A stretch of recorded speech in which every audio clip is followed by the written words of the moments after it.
আপনাদেরকে বলছি, নামাজের জন্য 5 মিনিট বা 6 মিনিট, সুন্নতের জন্য খুতবার আগে আমরা আপনাদেরকে ব্যবস্থা করে থাকি।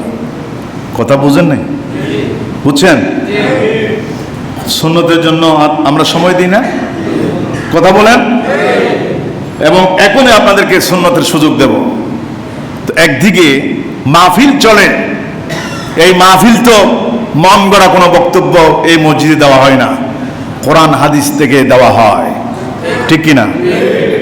অযথা কোনো কথা বলা হয় না, কোরআন হাদিস থেকে কথা বলা হয়।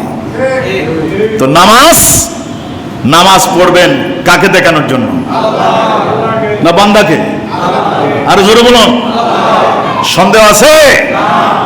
আল্লাহ পাক আল্লাহকে দেখানোর জন্য নামাজ, বান্দাকে দেখানোর জন্য নামাজ পড়লে সেই নামাজ হবে না, ঠিক কিনা?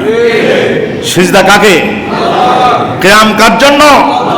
তার মানে কিয়াম মানে আমার নবীর জন্য কিয়াম আছে, তার মানে নামাজের মধ্যে যে কিয়াম করা হয়, দাঁড়ানো হয়, এটা কার জন্য? রুকু কার জন্য? সিজদা কার জন্য? তাসবিহ কার জন্য? সব আল্লাহ রাব্বুল আলামিনের জন্য। লিল্লাহ নাওয়াইতু আন উসাল্লিয়া লিল্লাহ, আল্লাহরে খুশি করার জন্য, ঠিক কিনা? নিয়ত ইসলাহ করুন, এখানে নিয়তকে সংশোধন করুন। সময় নষ্ট করবেন না, সময়ের দাম রয়েছে, ঠিক কিনা? এই সময়কে গুরুত্ব দিন।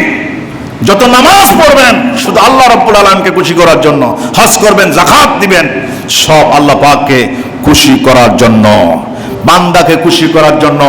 নামাজ, রোজা, হজ, যাকাত কিছু করবেন না, ঠিক কিনা? আমাদেরকে আল্লাহ পাক বুঝার তৌফিক নসিব করুন।